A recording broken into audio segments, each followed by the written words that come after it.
Kuthiwa intombazane yathola umntwana lapha, mayithola umntwana lapha, umfowabo waseyixosha lapha, wayixosha umntwana yasemncane, wathi hamba la emzini kababa, ngeke uthole umntwana ula.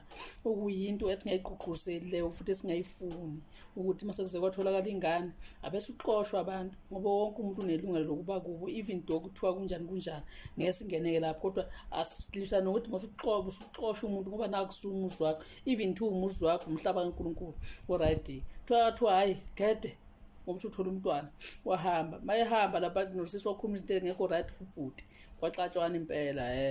Wathi maye lapha khona usisi ingane ingakhuli, lokhu incane ingakhulumi, lokhu ithule ingasho lutho.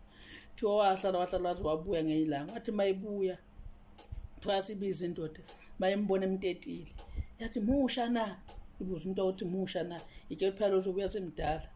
Hhayi intombazane vele yandlula yangamnaka, kuthiwa asekhuluma umntwana, into engasekhuluma.